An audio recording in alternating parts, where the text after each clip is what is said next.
fantastic.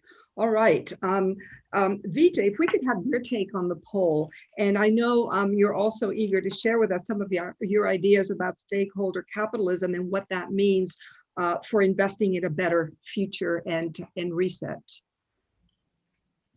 I find the poll to be fascinating. I think that leaders are going to, in essence, need a little bit of all these attributes. But I'm a strong believer in decisive leadership. But I think empathy would be a very powerful selling point for a leader. Understanding the people that he leads is fundamentally the basis of good leadership. Integrity, something that's not there, is something that I would have added on, because I think that's really what we lack in terms of leaders today, because leaders today, in essence, out for themselves more than anything else. And survival of the fittest doesn't really fit into the aspect of leadership that I would subscribe to.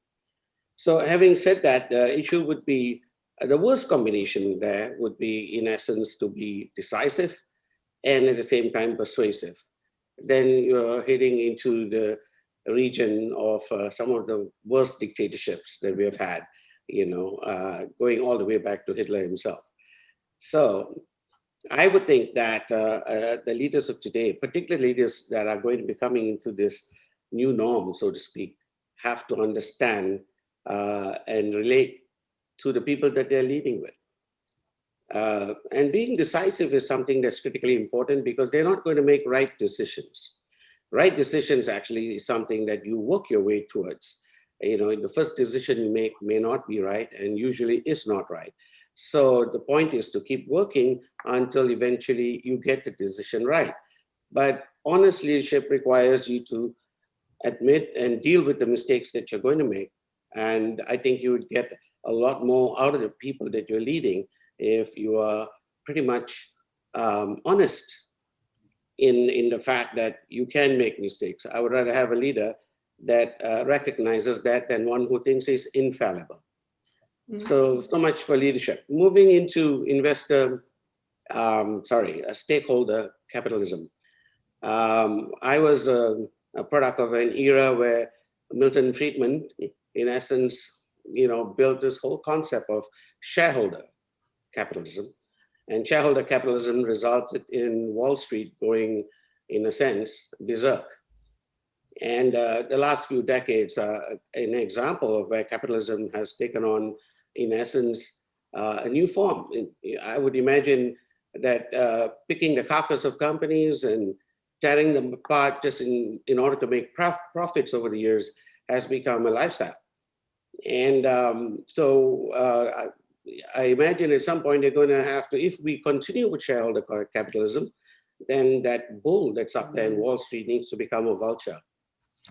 Having said that, moving on to what I think is critically important right now is the fact that stakeholder capitalism requires us to be aware of the other stakeholders in everything that we do, which includes your employees for a start.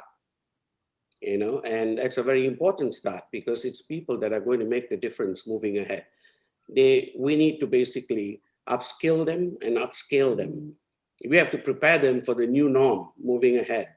And many of them are going to be out of a job, phenomenally so.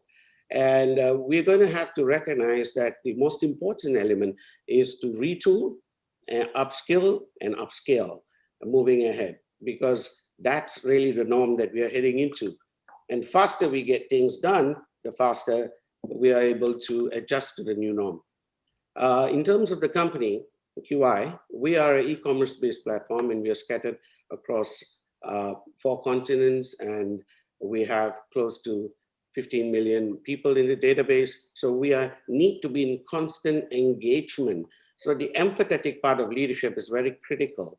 If we were able to turn around during this time, it was primarily due to the engagement. So market feedback is a critical component, both online feedback and offline feedback.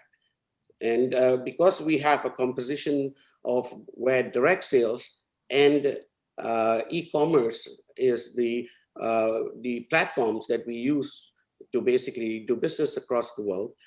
Both of these, the online and offline feedback systems, were critical in us re-engineering, redesigning, and in essence, redesigning the wheel, as it were. So we had to do this on the move, on the fly. And fortunately, we were able to actually survive, if not to some extent, begin to thrive in the midst of this pandemic. Fantastic. And if I could just make a connection across the two, and this is a word that hasn't actually really come up yet, but it has to do with learning and a learning orientation. Mhm. You've talked a lot, Vijay, about mistakes, and that's the world we're in. And if you're also working on market feedback, this is an iterate and learn kind of approach, and not an invincibility, we get it right at the outset kind of approach. And there's a direct link to the psychological safety Jill's been talking about. The research on that says very clearly from Amy Edmondson, you frame for learning. You don't frame for getting it right at the outset. You frame for learning, and you make a shift from being what Satya Nadella called know-it-alls to learn-it-alls. And that's that. I'm already seeing that as a strong theme across our comments. I'd like to turn